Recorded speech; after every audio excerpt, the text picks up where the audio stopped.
advance. Catch this show, past shows, and learn more about our panelists at FridayArtWalk.com. This show will be recorded in part, but the previous shows have already been uploaded and are live at FridayArtWalk.com. With this show, we will try to recapture the artist's thoughts and impressions about their work and get it to FridayArtWalk.com as soon as possible. We're going to go back to the panel and see if we can pull up Emily's work. There. Okay, so without, I would really like us to spend a little bit of time on Ryan's work. So Justin, Wes, could we just go back to Ryan's work for a little bit? Thank you. So this is the piece Ryan was talking about. And Ryan, it is an amazing piece. It does have that painterly feel to it. And like you mentioned, okay, let's see what people are saying. Okay. Like you mentioned, the painterly quality does come through really well. Is there anything you would like to add to that as we're looking at it?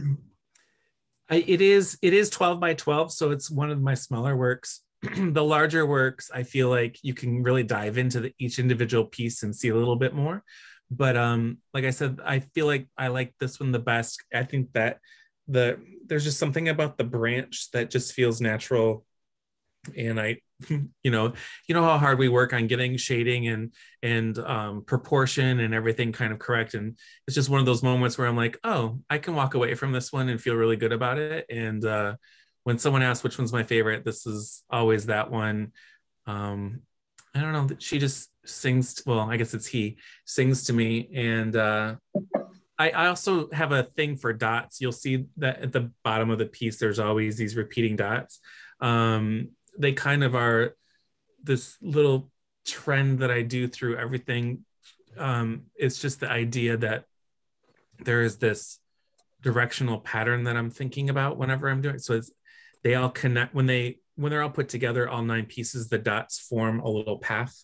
So that's so interesting.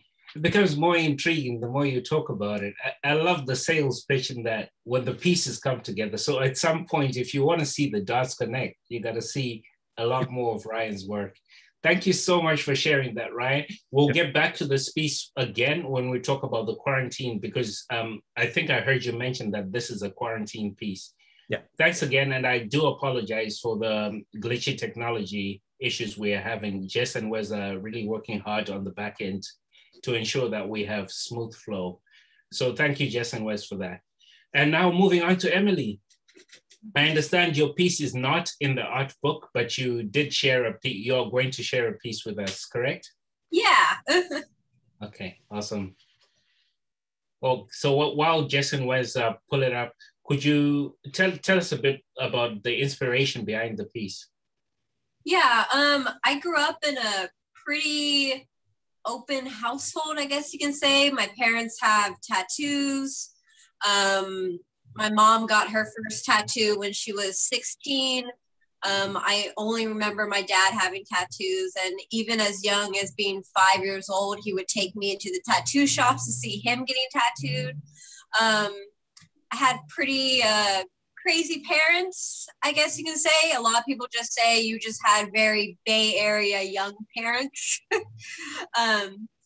So I always grew up around body modification, and it's always interested me.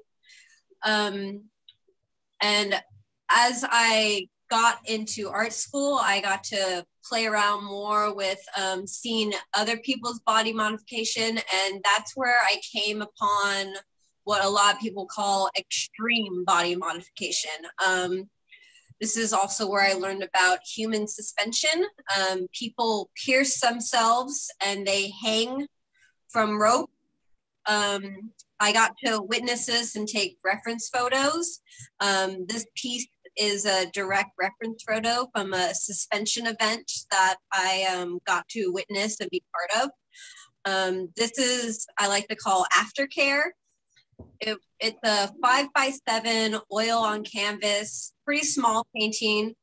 You can see on her knee in the background, that's part of the suspension gear it's a piercing in her knee. And then her hands are covering up the wound of the piercing that they just took out after the event. Wow. Okay, I didn't see that one coming. All right, I've got quite a bit of questions. Yeah.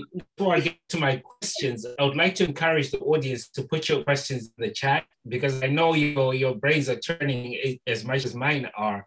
And while you do so, I'll go on with my question. So, firstly, I don't know how to phrase this question properly, so I'll just go into it. What's your relationship to pain and needles and design? It's really funny because growing up, I actually kind of liked needles. Whenever I had to get a shot from the doctor, I always kind of like enjoyed it because it was like kind of a reference to getting a tattoo almost, you know, because my parents were not, they didn't shy away from telling me that this is going to hurt. You're probably not going to like it, but you know, it's kind of like a tattoo. But if you want a tattoo, you have to deal with pain. So I kind of always grew up with like, life's going to hurt kind of mentality, I guess you can say. Yeah. Oh. That is interesting. I'm blown away by it, because as you speak about the piece and give the background story, then it just comes to life. It is an intriguing piece to begin with, but when you hear the background stories and the culture, the suspension culture you're talking about, it's a whole new world I had no idea existed. So thanks for introducing that to me. And what I love about the piece is the gloves. Before I give my thoughts, could you speak more on the gloves? Because you said this piece is called Aftercare. Mm-hmm. And when I think of care, I think of intimacy and touch with uninterrupted touch. But we have gloves in the picture. Could you share some thoughts on that? Yeah. So, you know, in body modification, you're really dealing with bodily fluid. So it's not safe to go in without gloves. But at the same time, I'm really fascinated by hands. Like, I love painting hands. I know a lot of people who dread hands, but I've always loved them. And, you know, I enjoy getting tattoos, and just that feeling of like someone constantly having to wipe down your skin, wipe down the blood. It's a little soothing after a while. I know it sucks getting a tattoo, but there's a lot of care involved, and especially around a suspension event as well. A lot of these people, it's a community event for them, and they just don't allow anyone in. That's why I was very honored to be able to witness it. A lot of people talk about it as a very euphoric event, and after it's done and they're taking out all this gear from their skin, you can kind of see it in their face. It's like a mixture of like they experience something out of the ordinary. And after the event, there's a lot of care involved of taking out the piercings, making sure everyone has water, food, they're doing okay mentally and physically, because it drains the body in both ways. Wow. Whoa, what a trip. I just came from a farm where we're looking at the beautiful jaybirds to a beautiful tattoo with an amazing background story to it. Thank you so much for sharing that. That is just so mind-blowing. It's to hear the context of it all, from the beautiful birds to the beautiful tattoos and the history. So much to learn. What an education. Thank you, guys. Really appreciate that. All right. We'll come back to Ryan and Emily again when we talk about the quarantine and how it's impacted you. But before we do that, we'd like to give Chris some space to share his piece. Chris, take it away. All right. So this painting is called Archetypes, Archetypes 2. And it's 2 because I did painting like this, actually like maybe 10 years ago. And I liked the working with the 4 figures around a table. And I like symbolism, and archetypes are a type of symbol, and iconic figures. There's the idea partly comes from Carl Jung, and he had this idea of archetypes that and the collective unconscious, that there are certain images that everywhere many people are aware of, and so we associate strongly with them. So the images, like the characters in this particular painting, like the Guadalupe, is sort of a symbol of spiritualism, and sort of everybody has some relationship to spirituality, even if they don't like it, or they have some reaction or awareness of it as part. It enters our lives. And the Freud figure represents psychology and science, and then Josephine Baker for me is a symbol of art and creativity. And then the death figure is just like a universal life experience, or end of life experience, universal part of human experience. And so I've been playing with that idea. I just did another one of these paintings, and I like using symbolism in my art. The painting itself it's acrylic. But it's done with traditional oil painting technique. I build the layers of paint up slowly. It's very traditional painting, and the symbols in the middle of the table are reference to the individual figures, like the hourglass goes with the death figure, etc. And yeah, that's, if you have any questions, Victor, you want to ask me about it? Oh yes, I have a lot, but I'll restrain myself. The main thing that I'm curious about is only Joseph Miss Baker's figure is looking at the audience, is making a connection with the audience. Could you speak more on that? Why is it the creative representation is the one connecting with us? I wanted to have some sort of connection between the painting and the viewer. And I guess it was intuitive to choose her, but she seems sort of playful. And I listened to biographies of Josephine Baker while I was doing this painting, and before I was doing the painting, and as I was choosing figures, and she seemed very kind of like a playful, fun person. It seems like something she would do, be looking into the audience, and it seemed like of the 4 figures that would be the appropriate one to be doing that. And I wanted one of the figures to be connecting with the viewer. So, and that beautiful connection between the viewer and the painting is through her. Beautiful. I like the fact that it's a playfulness that allows us to enter the painting, because she's inviting us. And within the painting, they're also playing cards. So there's a lot of playing going on in there. Yeah. Yeah. I thought of it quite like. And so, sorry, go on. I like that. I hadn't made that connection, and I like that.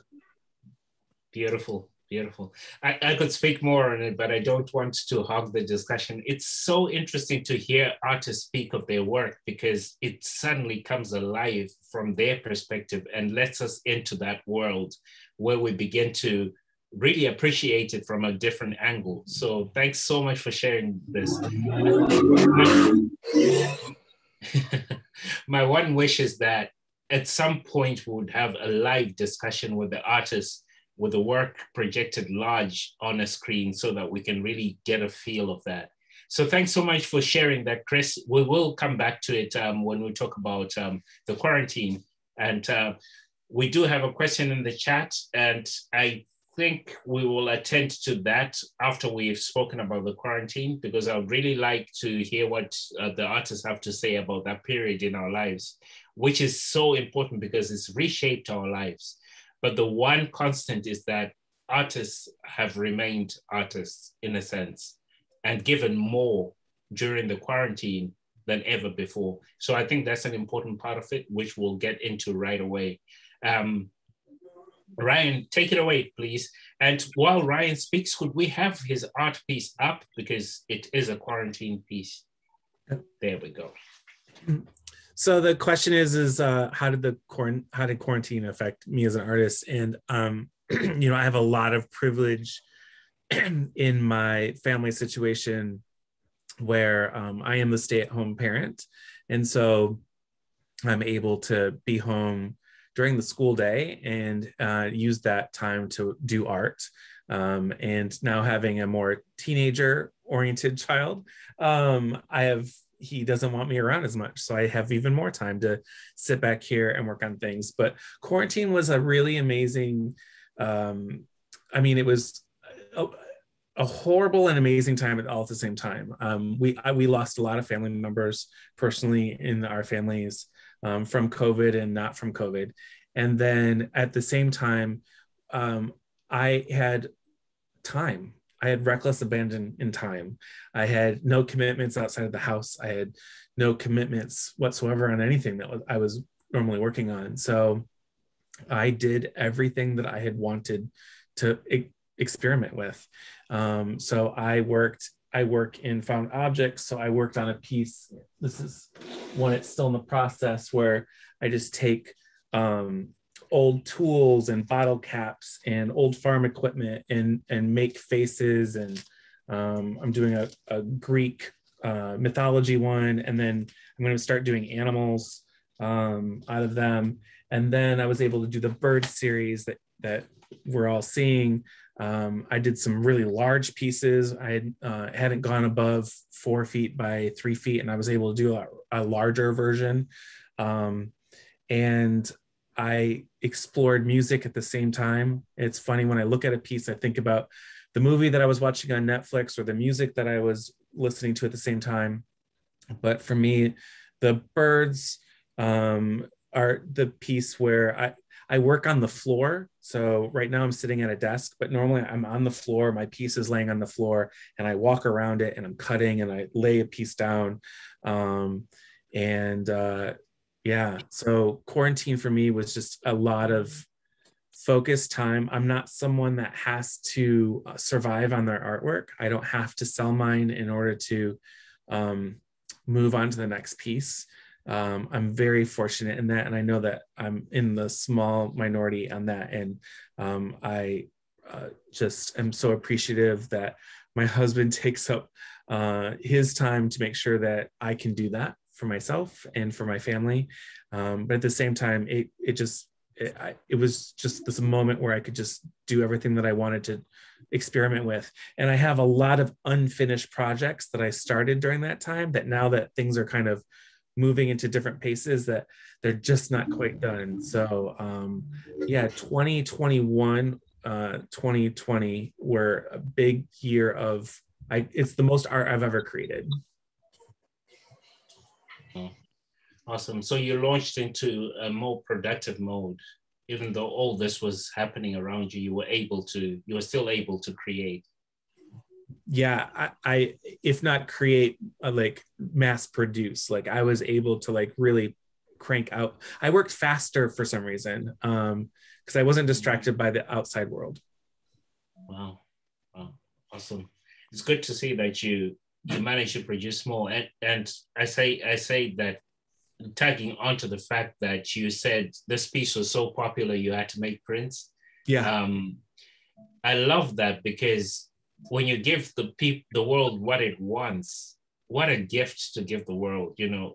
What a gift to produce something that somebody says, I'm going to pay for that. I want to live with that.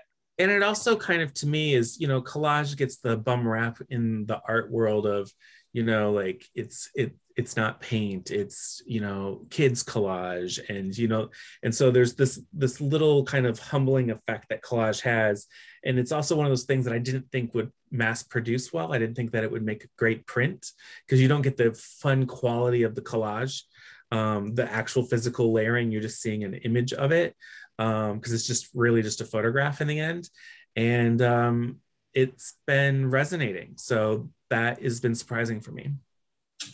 Beautiful. Beautiful. I love it when we embrace the surprise and run with it. Thanks so much, Ryan. Okay, on to you, Emily. Let's talk about this period we're living in called the quarantine.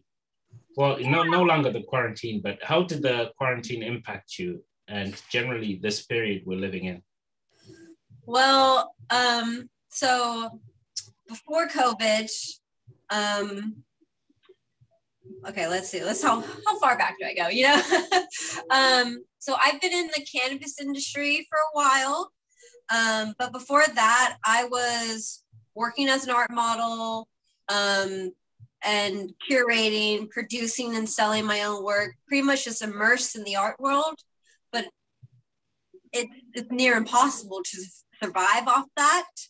So I was like, I got to get a real job. So I got a job at a dispensary, got involved in the cannabis industry, and then COVID hit. And because I was in this industry, I was actually an essential worker, technically. So I never got to really experience quarantine. Like, I was working, unfortunately. It was a gift and a curse, because I was extremely fortunate that I had a stable job. You know, I didn't have to worry too much about my bills or anything. But at the same time, I didn't get to experience days off like the rest of the population was going through. So my art definitely evolved.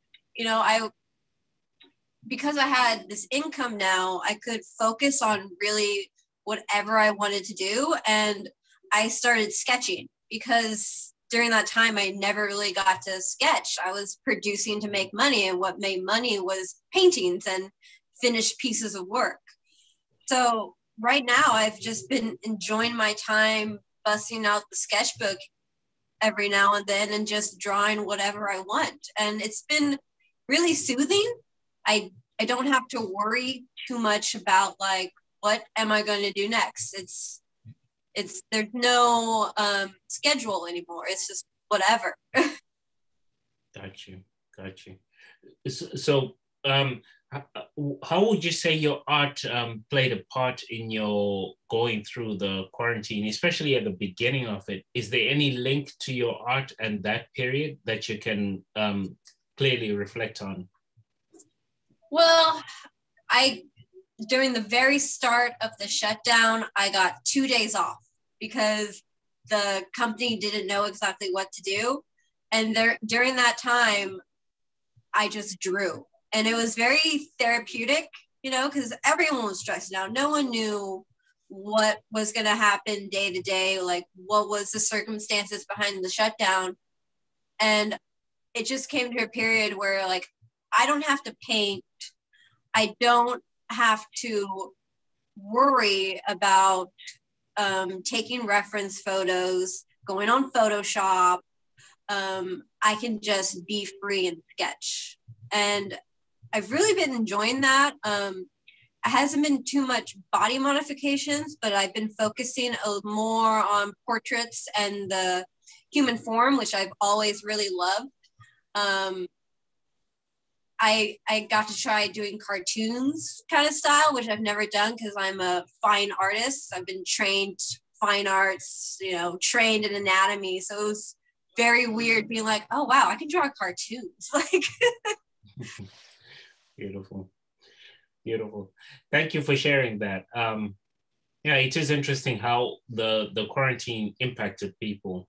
But what I loved about what you said is when you didn't have to worry about what to do next, and then you got into sketching, you know, which took up time. Because what I realized from people around me is some people had nothing to do, nothing to go to that comes from within them. Everything had to come externally, for them to be stimulated. So thanks for sharing that. Appreciate it. Of course. All right, moving on to Chris.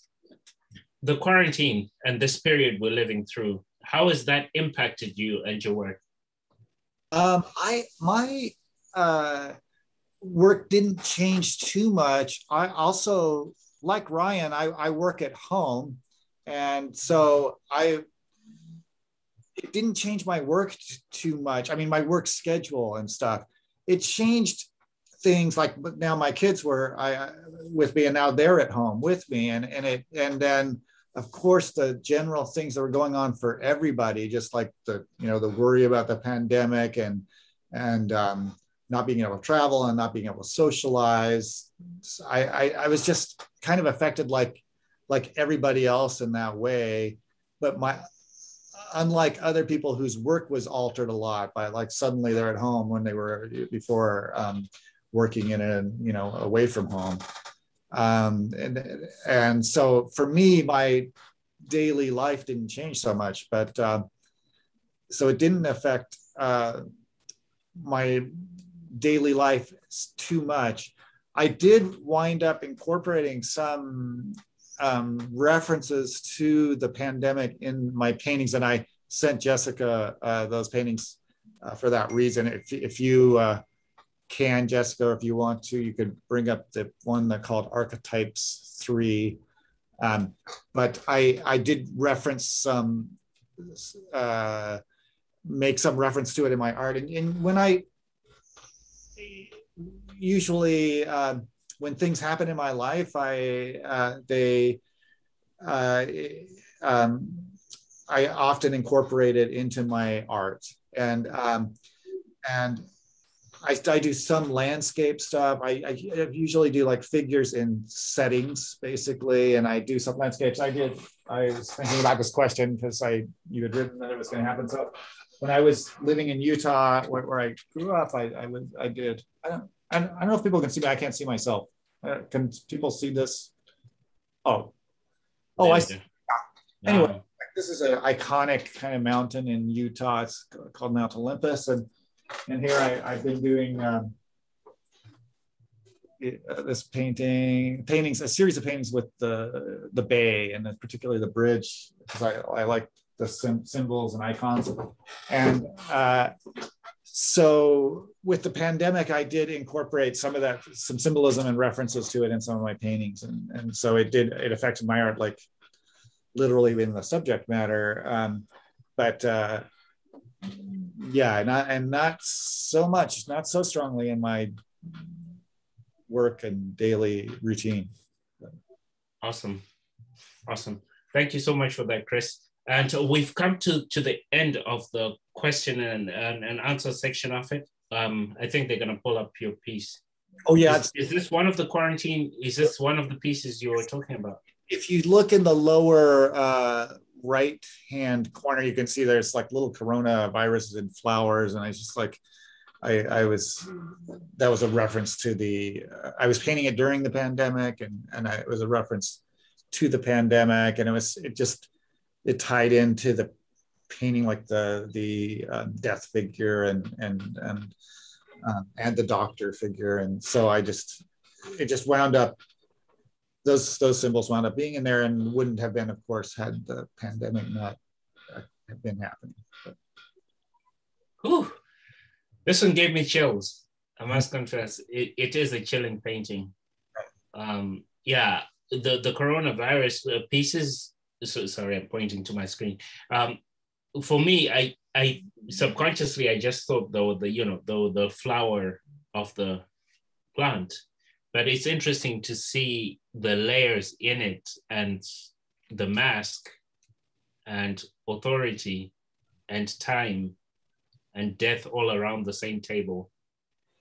But look at how rosy Frida's cheeks are. Yeah. So it is a chilling painting, very, very powerful. Thank you. Okay. All right. Well, Thank you very much to the artists. This has been oh, Ryan, did we get to you? You spoke of the quarantine, did you? Okay, good. Phew, I'm just lost in this amazing world of thought and visuals that are so stunning. So what I realized here is the artists, this discussion, there was suspension in the discussion. I don't know if you guys saw it, the suspense in the players, the suspension that Emily talked about. Birds do tend to suspend themselves in the air once in a while. So there is this, the theme for me that came out was this elevated space where, where you're kind of like suspended. You don't know what's going to happen next, or whatever. So it's interesting that this theme came through, but also the thorns that appeared in Ryan's painting the needles appeared in Emily's work, and then in Chris's work, just the pain of that period, the piercing reality. Oh my gosh, I'm going crazy. All right, I'll go to the chat. And Sarah did ask, Chris, this was a question for you. Do you start with an underpainting of a monotone color and then build on that? Yes, I do, basically. Not necessarily like the traditional like burnt sienna type brown one. And sometimes I'll have some colors in, but it tends to be neutral. So I do start with that traditional way. Awesome, yeah. Thank you. And she carries on with a comment to say, it's amazing to me that Ryan's piece is completely collage, not paint. It's so detailed. So that's a comment for Ryan. Thanks for answering that, Chris. Beautifully answered. We go on to the next one. I wish I could, okay, that's a separate comment. It's beautiful. You make acrylic look so much like oil. That's a comment for you, Chris. Chris, do you use photo references? I do. I don't usually shoot photo reference, but I look at photo reference. So, so I'll look at a photograph of a skull, or for like the policewoman in that painting, the reference for the gun and the flashlight and the belt and stuff like that. So I used to shoot reference for paintings, and I'm just moving in general with my art to be more and more free. And so I prefer not to shoot reference, but I do look at whatever I'm painting to see what it actually looks like, and so I can draw it or paint it. Awesome. Thank you for that.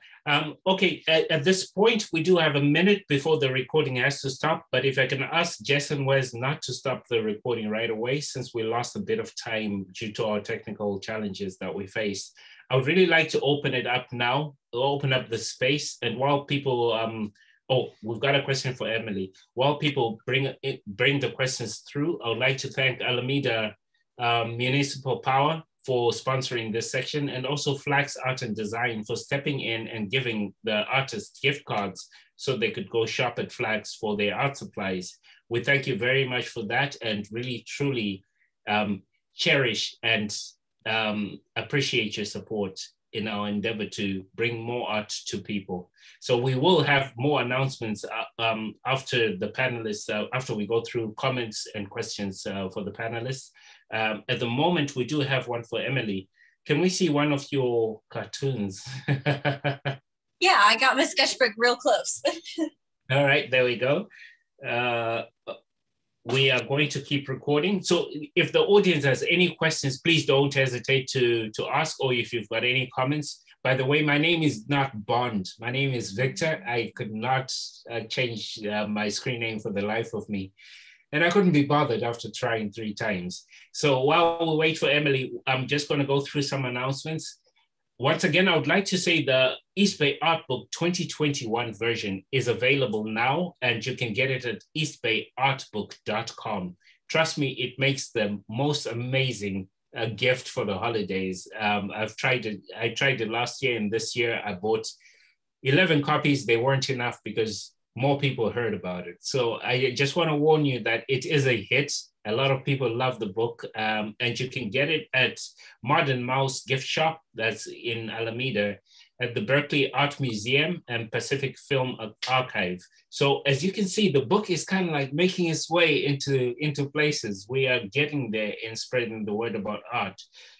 You can catch this show, and I'm afraid to say it was disrupted at some point. So if you've got questions for the artists, please reach out to them, and I'm pretty sure they'll be happy to answer, to fill in the gaps that we had during the recording.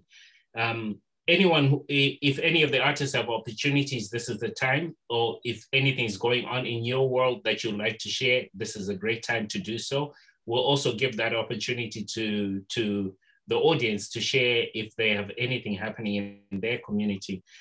Join us on the second Friday in January for January's Art Talk. It's amazing to believe, it's unbelievable that we're already in December. I could have told you January's Art Talk is still live. January this year's Art Talk is still live in my mind. So once again, thanks so much for the artists for taking part in this and really sharing intimate details about their work, but mostly showing that artists are human beings who are impacted by the world like everyone else, but mostly that artists are givers, giving to the world and expecting nothing back. Just for the sake of creating and fulfilling their passion, they give a gift to the world. Chris, Emily, and Ryan, thank you so much for this. This has been a wonderful, wonderful discussion in spite of our challenges. So we'll go back to the panel and see. It's also at Books Inc. That's the book that is. Mm-hmm. Okay, yes. We're gonna go back to Emily so she can show us her cartoon. Yeah. So this is about as cartoony as it gets, really. Whoa. A little bit kind of more like anime. I use Frank Frazetta as a reference. Frank Frazetta is one of my heroes, I guess you could say. His work blows my mind, and just the fact that he did a lot of those paintings in a night also blows my mind. Like, he was a workaholic. It was great.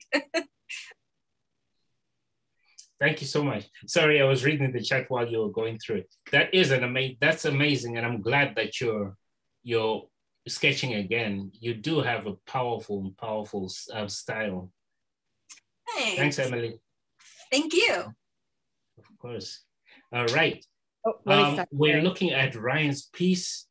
Let's let him show it. Actually, the real. Oh, the actual piece. Got you. Yeah. I see. Yeah.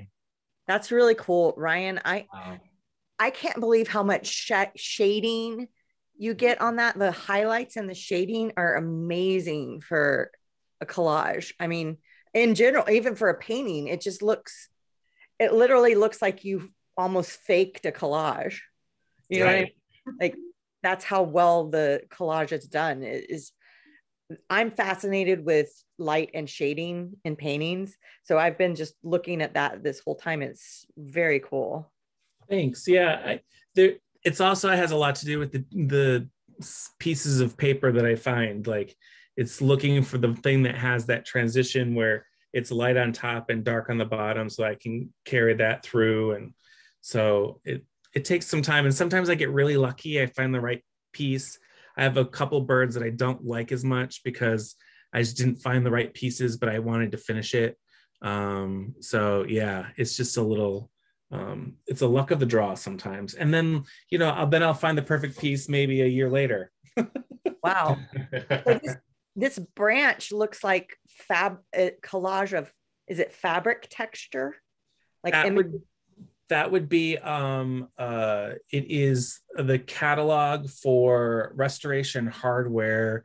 And it's 3 of the same catalog that I get or neighbors get. And I think it is a section of a couch. That's amazing. I was looking at that closely.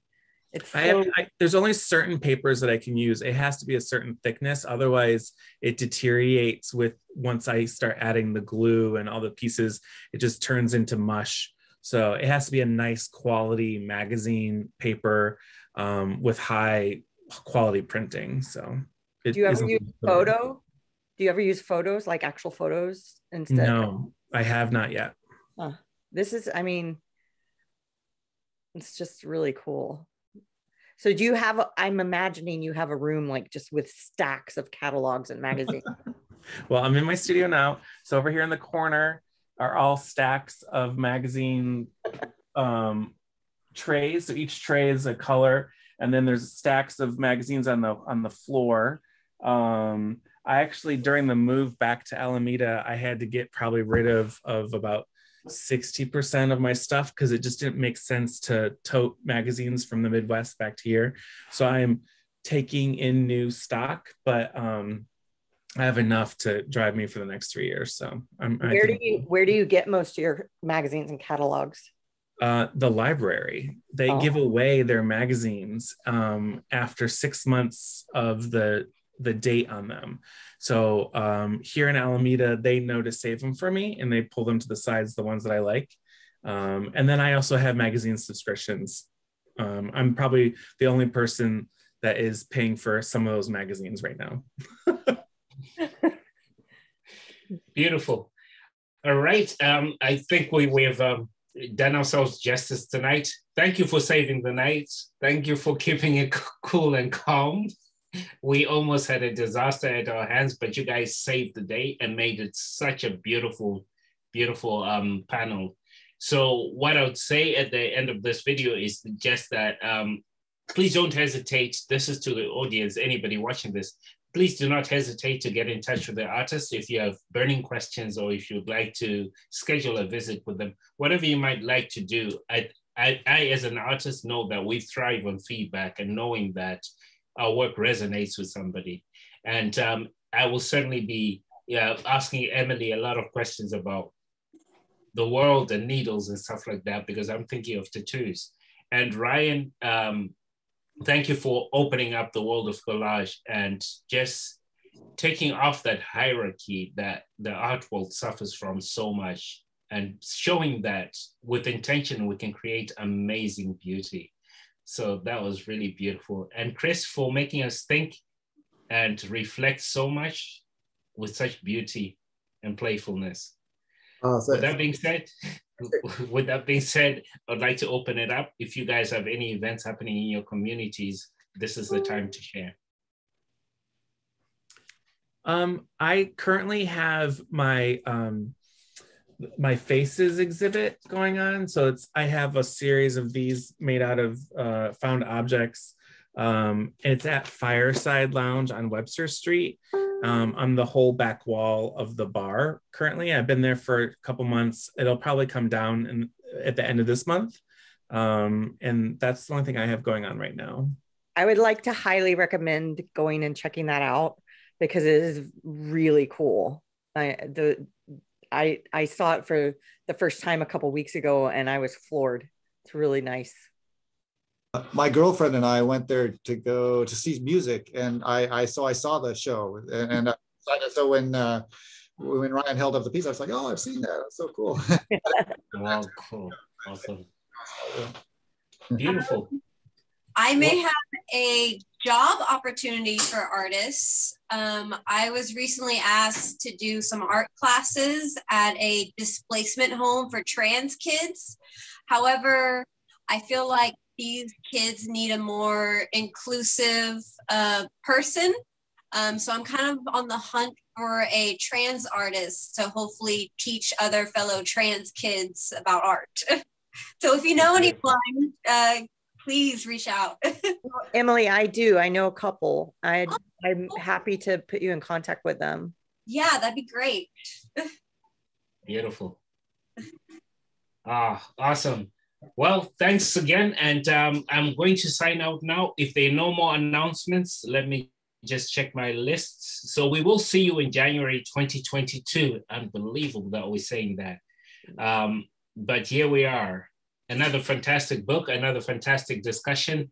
Please do get in touch with the artists if you have any questions, queries, or would like to see more of their work. This is Victor hosting the Friday Art Talk. We'll see you on the second Friday in January 2022. Happy holidays.